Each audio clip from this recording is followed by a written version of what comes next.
Hi, how are you? I'm good. How are you?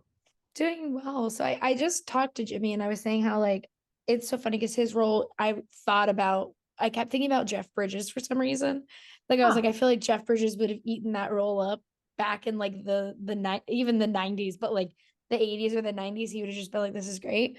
But I love the parents in this movie, like particularly like your couple, because I wanted to know so much more about them. And I know it's not their story, but Yeah. it's seeing kind of their pain and the glimpses that we got. It just made me want to know more. And so, for you, what was kind of your draw to the Starling Girl and made you want to be a part of it?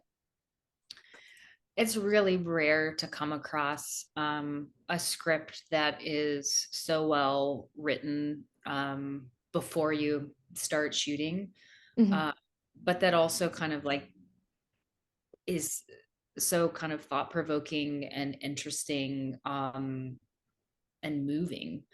Um, if a script can kind of do all those things and kind of like take you on a really beautiful journey when you're just reading, that's really really exciting for me, at least. That's very like tantalizing. So for me it was really kind of like the script, but it was also really like figuring out who Heidi is, why Heidi's behaving the way that she is, like what's motivating that. And I thought that that was actually a really interesting challenge because one of the things that Laurel kind of posed to me when we were getting ready to shoot was that Jem really needs to not have any wiggle room in her family. It really needs to be something where there's not much give, so that it really propels her at the end of the story to go. Like there's no soft landing there, and Hmm. I thought that was so interesting because it's such a challenge. It was like, how do you kind of weave into this kind of structure and framework, the fact that like these parents really really love their kids, while kind of like the veneer of it is like, hey, stay in line, behave, be a good girl, do the things that you're supposed to do, follow the rules, and if you don't, like the consequences, the ways in which like these parents kind of come down on Jim is like fast. uh, Hmm. and that there's even in some ways, I think, like almost like a harshness that comes from trying to kind of like head something off before it happens, which I definitely think in some ways is like Heidi's MO. Like I feel like that was kind of very apparent in the script, is that, like I think there are a couple of things that Heidi's juggling that I find really interesting. One, like the overwhelming task of being a mom of five kids and being like the person who really keeps the household together, but also like the more and more that Paul is really struggling, the more and more it's falling on her shoulders to kind of just keep this like very precarious house of cards standing up. And so I don't know. I just thought that was like such a great challenge. And I thought like Jimmy playing Paul is also like so beautiful because then you really have this yin and yang. Hmm.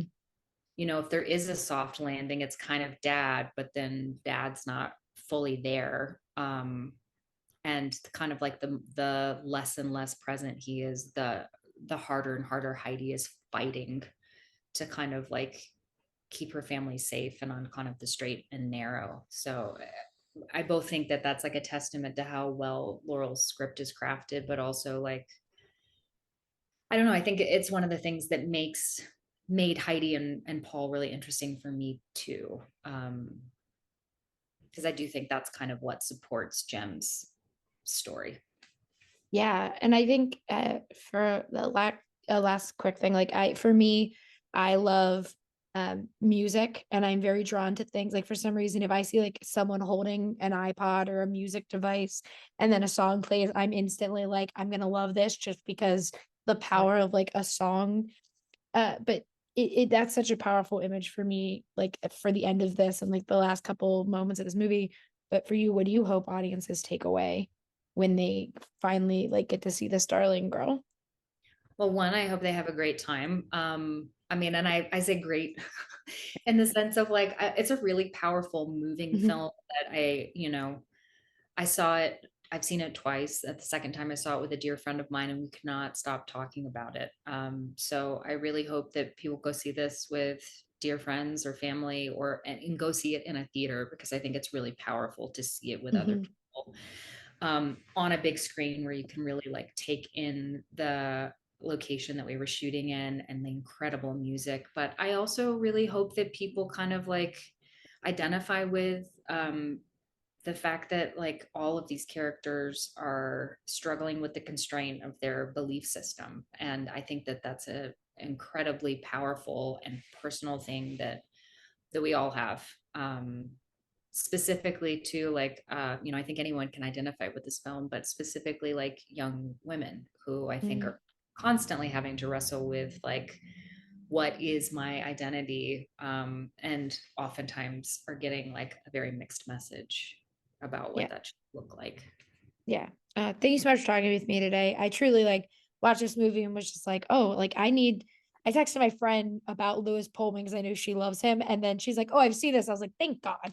I can talk to some about this movie because I was Yeah, like, it's a really good movie. It's a really good, Laurel just, oh, Laurel knocks it out of the park, and Eliza and Lewis are just, I can't say enough good things about it, them as it's so actors, good.